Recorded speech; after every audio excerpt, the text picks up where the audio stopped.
நான் உங்க அருண்.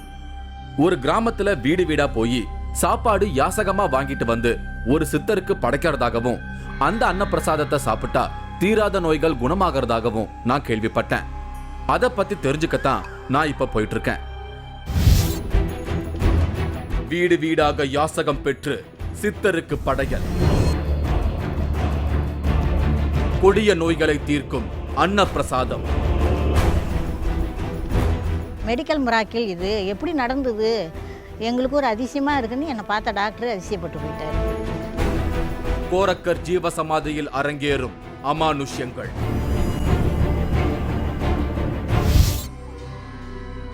நாகப்பட்டினம் மாவட்டத்துல இருக்கு வடக்கு பொய்கை நல்லூர். இங்க கோரக்கர் ஜீவசமாதி அமைஞ்சிருக்கு. இந்த ஜீவசமாதியில தான் வித்தியாசமான ஒரு படைகள் வைக்கப்படுறதா எனக்கு சொல்லியிருந்தாங்க. அதை பார்க்கத்தான் இப்ப நான் போயிட்டு இருக்கேன். சாதுக்கள் வீடு வீடா போய் பவதி பிச்சான் தேகின்னு தங்களுக்கு தேவையான சாப்பாட்டை யாசகமா கேட்டு வாங்கித்தான் சாப்பிடுவாங்க. அப்படி இன்னைக்கும் ஊருக்குள்ள வீடு வீடா போய் சாப்பாடை யாசகம் கேட்டு வாங்கிட்டு வந்து படையல் வச்சு அதை பிரசாதமா கொடுக்கறதா நான் கேள்விப்பட்டேன். அந்த அன்ன பிரசாதம் தீராத நோய்களை எல்லாம் தீர்க்கறதா ஒரு ஆச்சரியமான தகவலை எனக்கு சொல்லியிருந்தாங்க.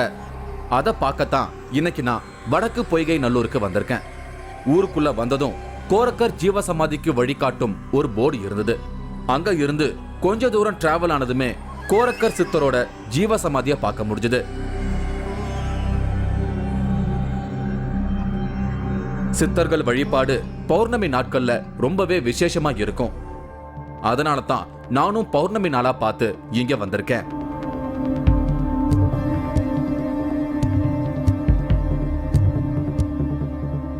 கோரக்கருக்கு இந்தியா முழுவதும் 8 இடத்துல ஜீவசமாதிகள் இருக்கு.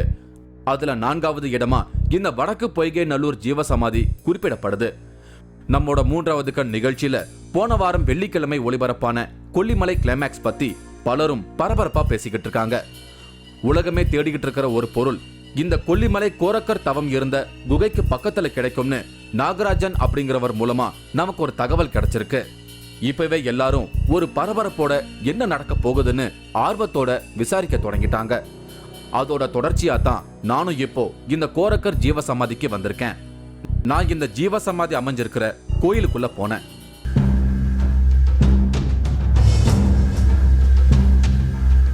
தினமும் ராத்திரி 8 மணிக்கு இந்த கோரக்கர் ஜீவசமாதியில இருந்து அன்னக்காவடி புறப்பட்டு ஊருக்குள்ள போகும்.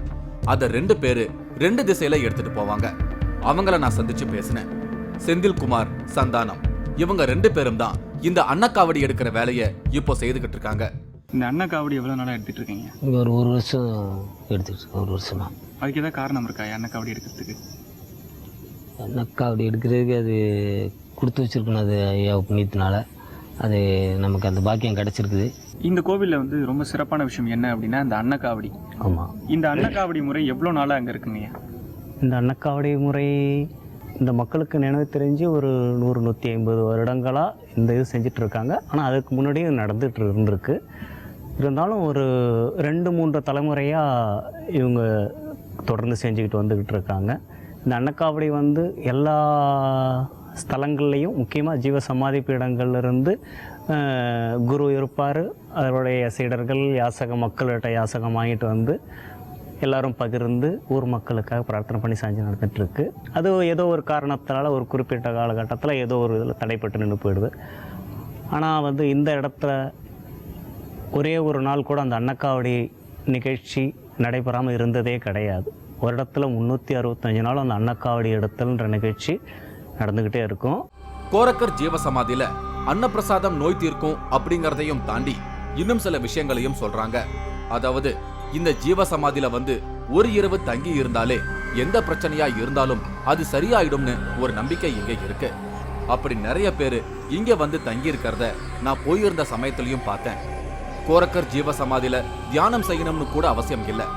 குருவுக்குரிய வியாழக்கிழமைகள்ல இங்க ஒரு ராத்திரி தங்கி இருந்தாலே கோரக்கரோட எனர்ஜி நமக்குள்ள பரவும்னு சொல்றாரு செந்தில்குமார். இங்கே வந்து நிறைய பேர் நோய்களோட வராங்க, நிறைய மனக்குறைகளோட வராங்க. அப்படிங்கிறப்போ அவங்களாம் வந்து இங்கே என்னன்னைக்கு தங்கியிருப்பாங்கய்யா? அதாவது ஒவ்வொரு குருவுக்கும் உகந்த கிழமை பார்த்திங்கன்னா வியாழக்கிழமை நிறைந்த பௌர்ணமி. இந்த வந்து குருவோட யோக நிலை உச்சத்தில் இருக்கிற அந்த நாட்களில் வந்து குருவோடைய சக்தி உச்சத்தில் இருக்கும். பொதுவாக நோய்களுக்குன்னு சொல்ல முடியாது, நோயாளிகளாக வர்றவங்களுக்கு நோயை கிளியர் பண்ணும். பொருளாதார ரீதியாக மனக்குழப்பத்தில் இருக்கிறவங்களுக்கு மன தெளிவை கொடுக்கும். ஆன்மீக ரீதியாக யோகத்தை தேடி தியானத்தை தேடி வர்ற யோகிகளுக்கு அந்த தியான முதிர்ச்சி நிலையை கொடுக்கும். தியானம் செய்ய தேவையில்லை. இந்த ஐயாவுடைய பீடத்துக்கு மத்தியில் அவங்க ஒரு இரவு முழு இரவு தங்கியிருந்தாலே போதும். அதற்குரிய எல்லா வேலைகளையும் அவரே செஞ்சிருவார். கோரக்கர் ஜீவசமாதியில பலருக்கும் கோரக்கரோட காட்சி கிடைச்சிருக்கிறதாகவும் சொல்லப்படுது. பிரச்சனைகளோட வரவங்களை இந்த ஜீவசமாதியில குறிப்பிட்ட நாள் தங்கும்படி இங்க இருக்கிற கோயில் குருக்கள் சொல்றாங்க. அதன்படி இந்த ஜீவசமாதியில பலர் தங்கி இருக்காங்க. அந்த மாதிரி சமயங்கள்ல இங்க பலருக்கு கோரக்கரோட காட்சி கிடைக்கிறதாகவும் சொல்றாங்க. இன்னொரு விஷயம் கூட நான் கேள்விப்பட்டேன். இங்கே வரவங்க எல்லாருக்குமே வந்து பார்த்தீங்கன்னா உண்மையான முறையில் அங்கே உட்காந்து தியானம் பண்ணாங்க, இல்லை ஒரு 5 நிமிஷம் கண்ணை மூடி அமைதியாக இருந்தாங்கன்னா கோரக்கரோட அந்த ப்ரெசன்ஸை பார்க்க முடியும். அவர் வந்து தலையை தடவுற மாதிரியோ, இல்லை அவர் வந்து பக்கத்தில் நிற்கிற மாதிரியோ இந்த மாதிரி விஷயங்கள்லாம் தென்படும் அப்படின்னாங்க. நீங்கள் இங்கேயே இருந்து அவருக்காக சேவை பண்ணிக்கிட்டு இருக்கீங்க. இந்த மாதிரி விஷயங்கள் நீங்கள் உணர்ந்துருக்கீங்களா ஐயா? தியான நிலை முதிர்ச்சி அடைய குருவுடைய சாநித்தியம் அது உச்சத்துக்கு போகும். ஸோ அந்த நிலையில் பார்த்தீங்கன்னா பல அற்புதங்கள் நம்மளை அறியாமலே தியான நிலையில், அதாவது என்ன சொல்லுவாங்க, அந்த சமாதி நிலைன்னு சொல்கிற நிலை பல தடவை கைகூடி வந்திருக்குது. இன்னும் சிலருக்கு கனவுலையும் கோரக்கர் காட்சி தந்ததா சொல்றாங்க. இவங்க தமிழரசி 2 கிட்னியும் ஃபெயிலியர் ஆனதால இனி பிழைக்கவே மாட்டாங்கன்னு டாக்டர்கள் சொல்லிட்ட நிலையில இவங்களோட கனவுல போய் கோரக்கர் காட்சி கொடுத்திருக்காரு. இந்த ஜீவசமாதியில கொடுக்கிற அன்னப்பிரசாதத்தை கொடுத்து சாப்பிட சொல்லியிருக்காரு. 40 லட்சம் செலவு செஞ்சும் படுத்த படுக்கையா இருந்தவங்க கனவுல இந்த பிரசாதத்தை சாப்பிட்ட அடுத்த நாள்ல இருந்து சாப்பாடு சாப்பிட தொடங்கியிருக்காங்க. அடுத்து உடனே இந்த ஜீவசமாதிக்கு வந்து ஒரு நாள் தங்கி இருந்து இந்த அன்னக்காவடி பிரசாதத்தை சாப்பிட்டு இருக்காங்க. அவங்களுடைய எல்லா பிரச்சனைகளும் சரியாகி இருக்கு. அதுல இருந்து கோரக்கரோட தீவிர பக்தையா மாறி இருக்காங்க தமிழரசி. இங்கே எனக்கு வந்து 2.5 வருஷத்துக்கு முன்னால் 2 கிட்னி ஃபெயிலியர் ஆகிட்டு பிளட்டு ஃபுல்லாக மோஷன் வழியாக போக ஆரம்பிச்சிருச்சு. முதல்ல எங்களுக்கு அது என்னன்னு தெரியல. 30 லட்சம் செலவு பண்ணாங்க. டயாலிஸ்லாம் பண்ணியிருக்காங்க பாருங்கள். பண்ணினாங்க. பண்ணி ஐசிலேருந்து சிசிடியில் போட்டு இது தேராது, நீங்கள் அழைச்சிட்டு போங்க வீட்டுக்கு. எனக்கு எதுவுமே நனவு கிடையாது, சாப்பாடு கிடையாது, எதுவுமே கிடையாது. 10 வயசு குழந்த மாரி போயிட்டான். 6 மாதம் 2 கிட்னி ஃபெயிலியர் ஆகிட்டு 6 மாதம் வரைக்கும் எனக்கு எந்த நினைவும் கிடையாது. எங்கள் ஊரில் எல்லாருமே நான் செத்துருவேன் அப்படின்ட்டு எல்லாருமே எதிர்பார்த்தாங்க. அப்போ அந்த 6 மாதத்துக்கு பிறகு எனக்கு சதுரகிரி மலையிலேருந்து என் ஐயா சித்தர் கோரக்கர் வந்து பிடிச்சபடி சோறு கொடுத்தாரு. இது சாப்பிடு, உன் உடம்பு நல்லா ஆகிடும் அப்படின்னாரு. சாப்பிட்டான். மறுநாள் 6 மாதத்துக்கு ஒருபாடு மோண்டு லெமன் ரைஸ் சாப்பிட்டான். அதுக்கு ஒருபாடு சாப்பிட ஆரம்பித்தேன். அப்புறம் ஒரு நாள் யதார்த்தமாக இந்த கோயில் கட்ட ஆரம்பித்தப்போ வந்ததுக்கு யதார்த்தமாக ஒரு நாள் வந்தேன். அப்போ அந்த ஐயா கிட்ட சொன்னேன், ஐயா இந்த மாரி எனக்கு வந்து சாதம் கொடுத்தாங்க, அதுக்கு ஒருபாடு தான் நான் நடக்க பிடிக்க சாப்பிட ஆரம்பித்தேன்னு. மாமா இந்த காவடி சோறுங்கிறது ரொம்ப விசேஷங்க, உனக்கு அதை தான் அந்த ஐயா கொடுத்துருக்காரு, நீங்கள் காவடி சோறு நைட்டு சாப்பிட்றீங்க, இங்கே தங்குறீங்கன்னாரு. அதுக்கு ஒருபாடு நான் ரொட்டீனாக வர ஆரம்பிச்சிட்டேன். இது எப்படிமா சாத்தியம்? ஏன்னா 2 கிட்னியும் ஃபெயிலியர் ஆகிடுது. இது வந்து எப்படி மெடிக்கல் மிராக்கிள், இது எப்படி நடந்தது, எங்களுக்கு ஒரு அதிசயமாக இருக்குன்னு என்னை பார்த்த டாக்டர் அதிசயப்பட்டு போயிட்டார். படுத்த படுக்கையா இருந்தவங்க கொஞ்சம் கொஞ்சமா நடக்க தொடங்கி இருக்காங்க. இப்போ மலையெல்லாம் ஏறி போய் ஆன்மீக தரிசனம் செய்ய தொடங்கிட்டாங்க. கோரக்கர்னு சொல்லும் போதே அவங்க முகம் செம்ம பிரைட்டா மாறினதை நான் கவனிச்சேன். இதற்கு பிறகு மாதேஸ்வரம் மலை போயிட்டு வந்துட்டேன். கொல்லிமலை ஆகாசகங்கை வரைக்கும் கீழே போயிட்டு வந்துட்டேன். அத்திரி மலை போனோம் பாருங்க. ஓரளவு நிறைய ஊருக்கு போயிட்டு வந்துட்டேன். சிலோன் கூட இப்போ நான் ஆகஸ்ட் மாதம் சிலோன் போயிட்டு வந்தேன். இதெல்லாம் யாராலம்மா? கோரக்கர் தான். என்னோட சித்தன் கோரக்கர் செஞ்ச இது மிராக்கிள் தான் இது. எனக்கு நான் இது எங்கே கேட்டாலும் நான் சொல்லுவேன்.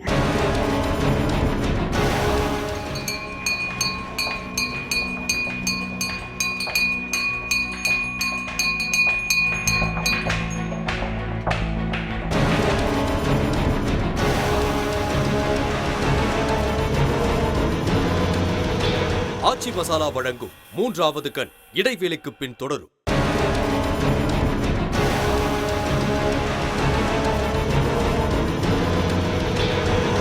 ஆச்சி மசாலா வழங்கும் 3வது கண் தொடர்கிறது. நான் இன்னைக்கு நாகை மாவட்டம் வடக்கு பொய்கை நல்லூர்ல இருக்கேன்.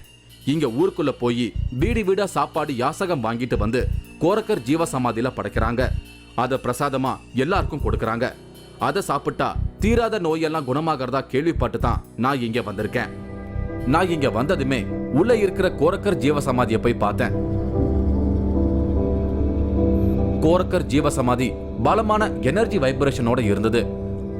அதனால இங்க வரவங்களுக்கு பல அமானுஷ்யமான அனுபவங்கள் கிடைக்கிறதா சொல்லப்படுது. அவரை நானும் ஆத்மார்த்தமா வழிபட்டேன். என்னோட மனசுக்குள்ள ஒரு இனம் புரியாத அமைதி பரவுச்சு. இந்த கோயிலை சுத்தி பார்க்க ஆரம்பிச்சேன். இந்த கோயிலோட அமைப்பையும் சுவர்கள்ல வரைஞ்சிருக்கிற ஓவியங்களையும் பார்க்கும்போது இது ரொம்பவே பழமையான கோயிலா இருக்கும்னு நினைக்கிறேன். சமீபத்துல தான் இதை புதுப்பிச்சு கட்டியிருக்காங்க. இங்க நடத்தப்படும் அன்னக்காவடி பத்தி தெரிஞ்சுக்கத்தான் நான் இங்க வந்திருக்கேன். அது தொடர்பா இங்க வரைஞ்சு வைக்கப்பட்டிருந்த சில ஓவியங்களையும் நான் பார்த்தேன். இந்த ஓவியத்துக்கு பின்னால சில ரகசியங்கள் இருக்கு.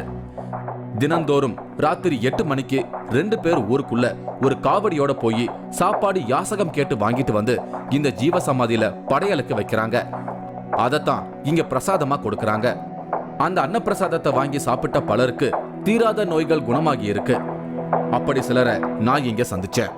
இவங்க சரண்யா, திருச்சி மணப்பாறையில இருந்து வராங்க. இவங்களுக்கு பிரெயின் டியூமர் இருந்திருக்கு. அதனால மூளையில ஆபரேஷன் செய்திருக்காங்க. அதோட பின்விளைவா இவங்களோட இடது கால் செயல் இழந்து போயிருக்கு. ரொம்பவே சிரமத்தோட இருந்திருக்காங்க. இந்த கோயிலை பத்தி கேள்விப்பட்டு இங்க வந்திருக்காங்க. இங்க வந்து அன்னப்பிரசாதம் சாப்பிட்டதும் இவங்களுடைய கால் சரியா இருக்கு. எனக்கு வந்து பிரெயின் டியூமர் ப்ராப்ளம் இருந்தது சார். சர்ஜரிக்கு அப்புறம் ஃபாலோ அப் நாங்கள் எடுத்துக்கிட்டு இருந்தோம். அதுக்கப்புறம் என் அப்பா வந்து வேலை விஷயமா நாகப்பட்டினம் வரும்பொழுது இந்த பொய்யூரில் வந்து பொய்கை நல்லூரில் ஒரு கோயில் இருக்குன்னு, சித்தர் கோயில் இருக்குன்னு வந்து பார்த்ததுக்கப்புறம் என்னையும் அடுத்த வாரம் அழைச்சிட்டு வந்தாங்க சார். பௌர்ணமிக்கு விசேஷன்றனால பௌர்ணமிக்கு வந்தோம்.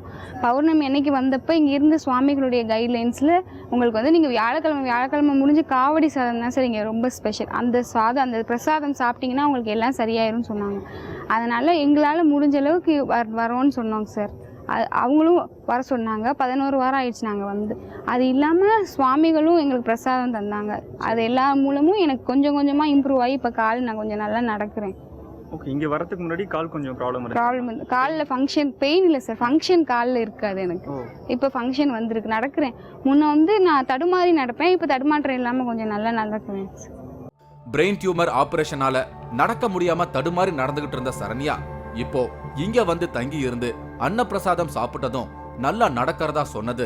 2 கிட்னியும் ஃபெயிலியர் ஆன தமிழரசி இப்போ மலமலையா தெம்போட ஏறிக்கிட்டு இருக்கிறது, இது எல்லாமே என்னால நம்ப முடியாத ஆச்சரியங்களா இருந்தது. கோரக்கர் ஜீவசமாதியில கூட்டம் அதிகமா இருந்தது. இன்னும் பலர் வந்தபடியே இருந்தாங்க. உள்ளூர்ல இருந்து மட்டுமல்லாம வெளி மாநிலத்துல இருந்தும் கூட கோரக்கர் ஜீவசமாதியை தேடி நிறைய பேர் வராங்க. அன்னக்காவடி எடுக்கிறதுக்கு காரணமா இங்க நடந்த ஒரு சம்பவத்தை எனக்கு சொன்னாங்க. இத விளக்குற விதமா கோயிலோட சுவர்கள்ல ஓவியங்கள் வரைஞ்சிருந்ததை ஏற்கனவே பார்த்தோம். ஊரா பயணிச்சுக்கிட்டு இருந்த கோரக்கர் ஒரு முறை இந்த ஊருக்கு வந்திருக்காரு. வரும் வழியில ஒரு பெண்மணி தன்னோட கணவருக்கு சாப்பாடு கொண்டுட்டு போயிருக்காங்க. பசியோட இருந்த கோரக்கர் அவங்க கிட்ட சாப்பாடு கேட்டிருக்காரு. தன்னோட கணவருக்காக கொண்டு போயிட்டு இருந்த சாப்பாடுல இருந்து பாதிய கோரக்கருக்கு கொடுத்திருக்காங்க. தன்னோட கணவருக்கு வச்சிருந்த சாப்பாட்டுல பாதிய கோரக்கருக்கு கொடுத்ததால மீதி இருக்கிற சாப்பாடு கணவருக்கு போதுமானதா இருக்காதுன்னு வருத்தத்துல இருந்திருக்காங்க. அதே வருத்தத்தோட பாத்திரத்தை திறந்து பார்த்தவங்க மிரண்டு போயிருக்காங்க. அவங்க வீட்டுல இருந்து கொண்டு வரும்போது இருந்ததை போலவே பாத்திரம் முழுவதுமா சாப்பாடு இருந்திருக்கு. அப்பதான் அவங்களுக்கு தான் உணவிட்ட சிவனடியார் சாதாரணமான ஆள் இல்லைன்னு தெரிஞ்சிருக்கு. உடனே கோரக்கருக்கு சாப்பாடு போட்ட இடத்துக்கு போய் பார்த்திருக்காங்க. அவர் அங்க இல்ல. அப்புறம் தான் 2 பேரும் கணவரும் மனைவியுமா என்னடா இது இப்படி ஆச்சரியமாக இருக்குது, சாப்பாடு பர்மனெண்ட் இங்கே சாப்பாடு இருக்குதா அப்படின்ட்டு ஆச்சரியத்தோடு இவரை பார்க்கணுன்ட்டு வேகமாக வர்றாங்க. வந்து பார்க்கச்சில அந்த இடத்துல அவருடைய பாதம் மட்டும்தான் இருக்குது. அந்த பாதத்தை இங்கே இன்னைக்கு வரைக்கும் வச்சு அவருடைய பாதம் வழிபட்டுக்கிட்டு இருக்குது. இந்த நிகழ்வை தொடர்ந்து அவங்க கோரக்கருக்கு சாப்பாடு கொடுத்த இடத்துல மக்களுக்கு அன்னக்காவடி எடுத்து அதை பிரசாதமா கொடுக்க தொடங்கியிருக்காங்க. கோரக்கரை நினைச்சு இதை செய்யறதால அந்த சாப்பாடை சாப்பிட்றவங்களோட எல்லா பிரச்சனைகளும் தீர்ந்து போயிருக்கு.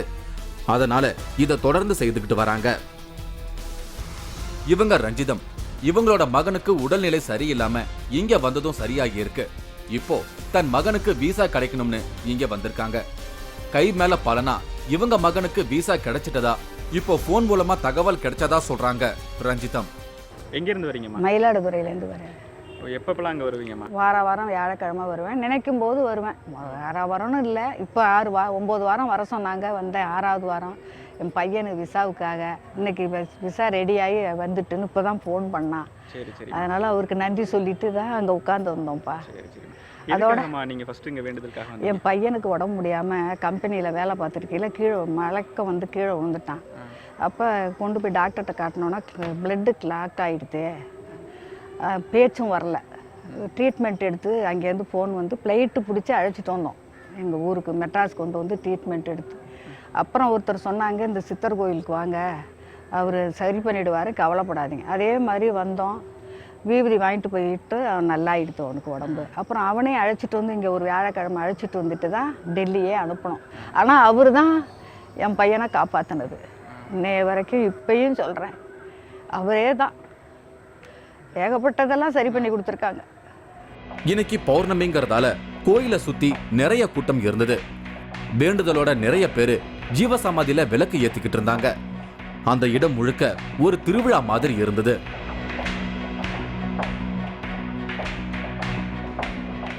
நான் பார்க்கணும்னு காத்திருந்த அன்னக்காவடி எடுக்கிறதுக்கான நேரம் நெருங்குச்சு. கூடியிருந்த எல்லாருமே அதுக்காகத்தான் காத்துக்கிட்டு இருந்தாங்க.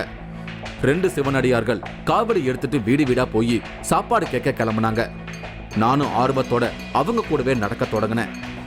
இந்த ஊர்ல அன்னக்காவடி எடுக்கிற இந்த பழக்கம் காலம் காலமா நடைமுறையில இருந்துகிட்டு இருக்கு.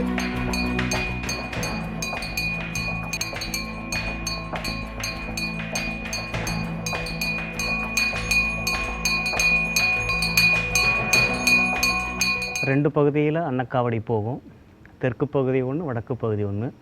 கிட்டத்தட்ட ஒரு 300 வீடுகள், 350 வீடுகளில் இந்த ஊர் மக்கள் அன்னம்பாளிக்கிற அந்த ஒரு நிகழ்ச்சியை, அந்த அன்னம்பாளிக்கிற ஐயாவுக்காக, குருவுக்காக அந்த அன்னத்தை அவங்க அடிக்கிற சாப்பாட்டிலிருந்து ஒரு பிடி எடுத்து சித்தரை ஐயாவுக்குன்னு எடுத்து வச்சுருவாங்க. அன்னக்காவடி ரொம்பவே வித்தியாசமா இருந்தது. ஒரு பெரிய மரத்தால் ஆன தடியில 2 பக்கமும் துணியால தூளி மாதிரி கட்டியிருக்காங்க. அதுக்குள்ள 2 சில்வர் குடங்களை வச்சு தூக்கிட்டு போறாங்க. அந்த மரத்தடியில ஒரு வெங்கல மணியும் பொருத்தி இருக்காங்க. அன்னக்காவடி எடுத்துட்டு போறவங்க ஒவ்வொரு வீட்டு முன்னாடி போய் இந்த மணியை அடிக்கிறாங்க. வீட்டுக்குள்ள இருந்து சாப்பாடை எடுத்துட்டு வந்து போடுறாங்க. ஊருக்குள்ள போய் அன்னம் வாங்கிட்டு வரதால இதுக்கு அன்னக்காவடின்னு பேர் சொல்றாங்க. அன்னக்காவடி தர்மந்தாயி, அன்னக்காவடி தர்மந்தாயி.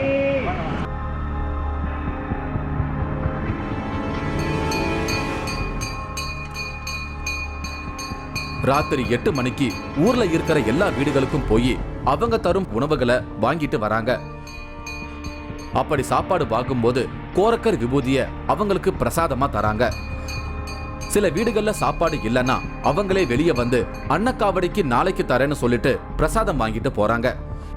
இப்படி ஊருக்குள்ள இருக்கிற 350 வீடுகளுக்கும் போய் சாப்பாடு வாங்கி அதை அன்னக்காவடியில எடுத்துட்டு வராங்க. எனக்கு இந்த அனுபவம் புதுசா இருந்தது. இந்த ஊர்ல இருக்கிற மக்கள் எல்லாரும் கோரக்கருக்கு உணவை எடுத்து வச்சுட்டு தான் அவங்களுடைய சாப்பாட்டை சாப்பிட்றத வழக்கமா வச்சிருக்காங்க. இப்படி எல்லார் வீடுகளையும் இருந்து யாசகமா வாங்கின சாப்பாட்டை கோயில கொண்டு வந்து தராங்க.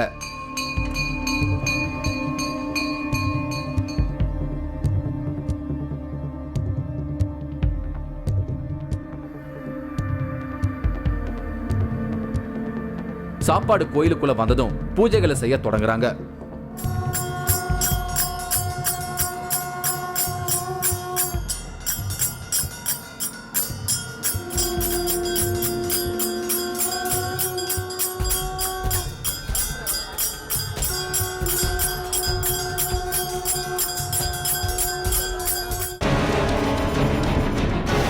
அந்த காவடி சாப்பாடு அங்கேருந்து கொண்டு வந்து வெளியே இருக்கிற சிவன் அடியார்கள் அவங்கவுங்க கமண்டல்னு சொல்கிற அந்த பிக்ஷ பாத்திரம்னு சொல்லுவாங்க இல்லையா, அந்த பிக்ஷ பாத்திரம் அந்த விரிப்பில் வச்சுருப்பாங்க.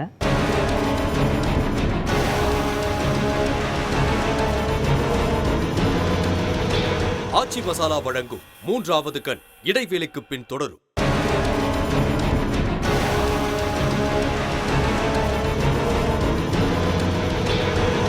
ஆச்சி மசாலா வழங்கும் 3வது கண் தொடர்கிறது. இன்னைக்கு நான் நாகை மாவட்டம் வடக்கு பொய்கை நல்லூர்ல இருக்கேன்.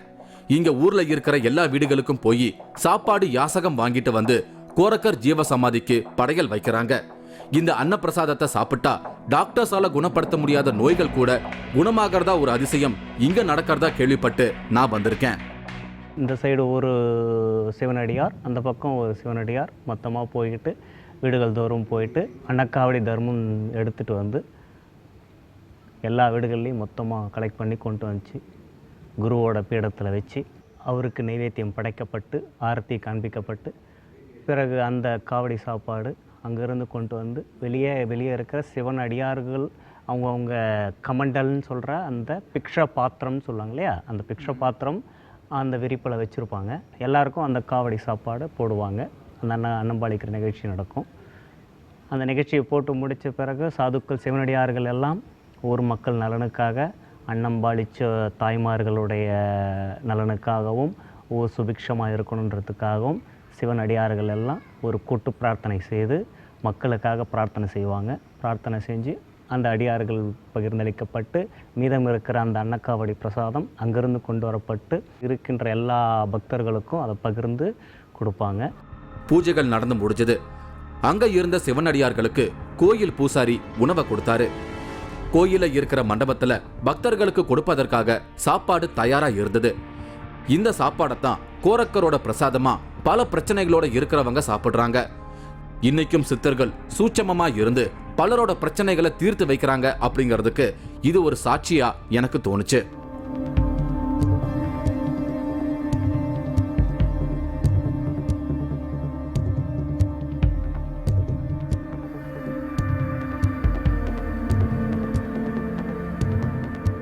கோரக்கரோட ஜீவசமாதியில நானும் கொஞ்ச நேரம் தியானத்துல இருந்தேன். எனக்குள்ளேயும் கோரக்கர் ஏதோ சில மாற்றங்களை செய்திருப்பதா என்னால உணர முடிஞ்சது. சில உணர்வுகளை விவரிக்க வார்த்தைகளே இல்ல.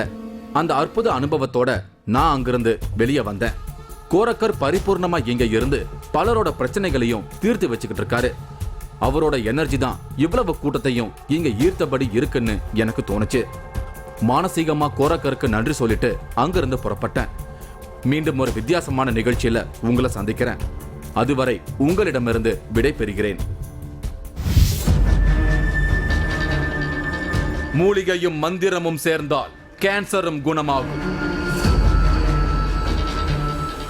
பல அரிய வகை மூலிகைகள், மரப்பட்டைகள் இப்படி எல்லாத்தையும் அரைச்சு வைத்தியர் ரவீந்திரன் அவர்கள் எந்தெந்த நோய்க்கு எந்தெந்த மருந்து கொடுக்கணுன்றத இந்த சுத்தப்படுத்தின இந்த மூலிகைகளை கலந்து மக்களுக்கு கொடுக்கிறாரு. சாமிமலை ஆதிவாசி பரம்பரையில் இன்றும் தொடரும் அமானுஷ்ய வைத்தியம். நீங்களும் இந்த திகில் பயணத்தில் கலந்து கொள்ள ஒரு வாய்ப்பு. 3வது கண் டிவி ஷோ என்ற Facebook பக்கத்தில் எங்களோடு இணைந்திடுங்கள். உங்களது அமானுஷ்ய அனுபவங்களை பதிவு செய்து இந்த நிகழ்ச்சியில் பங்கு பெறும் வாய்ப்பை பெறுங்கள்.